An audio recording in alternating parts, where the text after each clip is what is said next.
Hi everyone, today it is December the 19th. Naturally, 4 years ago today was the general election in England, and when Baruch Hashem, thank God, Jeremy Corbyn got thumped in the election, which many people were panicking. Many different polls came out where nearly half the Jews in England didn't feel safe if there would have been a Corbyn-led government, and very much it was, in a way, miraculous.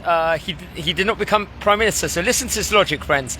Because the election before that, which Theresa May had held, was in June 2017. Hence, if you would have counted 5 years later from that, that would have been June 2020 would have been the next general election. Let's just assume that Boris Johnson would not have called for the election or whatever would have happened. And remember, during this period, there was COVID. During this period, Boris Johnson's popularity really declined. There was a lot of, obviously, with I'm not going into the politics behind it, but his public opinion on him had dramatically fell. And in fact, in June 2022, when the election would have been, he was actually called at that point in time within regards to the Conservative Party were actually choosing whether to keep him or not. And I believe it was 138 or 148 MPs at that point in time actually that wanted him to be ousted from the Tory premiership at that point in time. We're talking about in June 2022, when the election would have been taken place. Then, if the election would have taken place then, and with everything that happened during COVID and all the other different circumstances, Corbyn might have ended up getting to the premiership in some shape or form. So it was, in a way, a miracle that he did not... some sort of miracle, or small miracle, that he wasn't actually the Prime Minister. And imagine if he would have been at this point in time here after the 7th of October massacre, assuming even not with those factors, it still would have been an absolute disaster, especially from an Israel point of view. But why was Corbyn so bad? We saw, I think it was in 2002, just at the time when 50,000 people came for the pro-Israel rally in Trafalgar Square against the Intifada, against the actions of the Palestinians. 50,000 people came, and public opinion at the time from all the political spectrum was different then for Israel. It was much more favourable for Israel. All the parties were. And he was a lone voice in the parliament that was criticising openly Tony Blair for the arms sales that were taking place with Israel. We can see also in 2010, for example, there were many incidents when 2010 he screamed in central London at William Hague at the time when there was issues, when there was some tension going on in the Middle East, and wrongly accusing Israel at that point in time. And then we saw throughout his leader as a Labour Party in 2016, for example, Ken Livingstone made shocking comments, as we all know, back in April, I believe it was in April 2016. He only suspended him very weakly. There was a whitewashed Chakrabarti report which he installed, and they gave other benefits to her, which was very much proven by some authorities as being whitewashed. We see that also in 2016 there was a lot of different episodes that actually took place. I think in June 2016, also towards the end of the month, I think he tried to compare the Israeli government to ISIS at the time in one of his comments, which was very much protested against, which Chief Rabbi at the time had highlighted. We see the incident with the mural, for example. I believe that was in March 2018, where I think he fought for that mural to stay in place, where obviously it was shockingly anti-Semitic, and that exposed him further.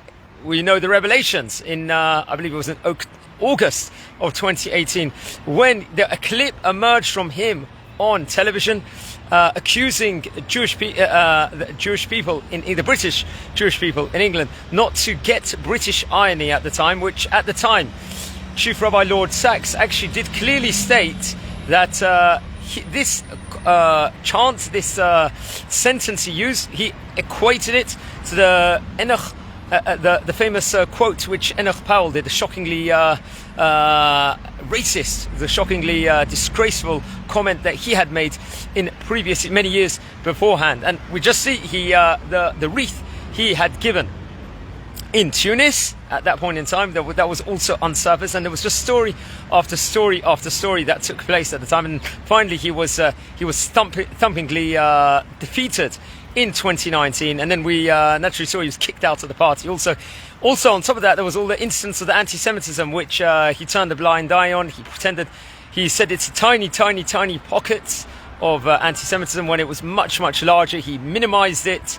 purposely, and so many of these different episodes took place at that point in time. And it was because if it would have taken place in June 2022, the election, as it would have been after Theresa May narrowly won 5 years before, there would have been a good chance with Boris Johnson. If Boris Johnson would have run up against him then, there would have been a good, decent chance he might have ended up the Prime Minister at one shape or form. So it was a lucky escape. I think a rabbi once said, when he was talking about miracles, he technically said that was the December the 19th was a thankful day for Israel, for not just Israel, for the Jewish community all over the world. And in fact, a lot of the chief rabbi and also the reform head rabbi also of England also said to tactically vote against Corbyn when it came to the elections. And in fact, I was listening to a debate at the time when the Trump and Biden presidential election, I think it was a prominent rabbi of Boca Raton in America,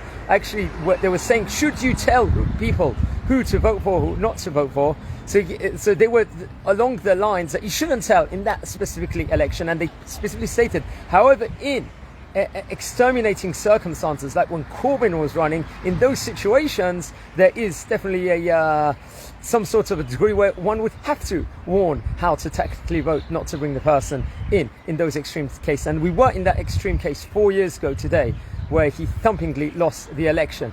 So we had a lucky escape. It was 4 years ago today, and we should not forget about it. And unfortunately now we see that with a lot of the lies going on in the media, all the bias going on and all these problems, it would have probably been a lot worse, say Corbyn was at the head at this stage in time. Wishing you all a fantastic day.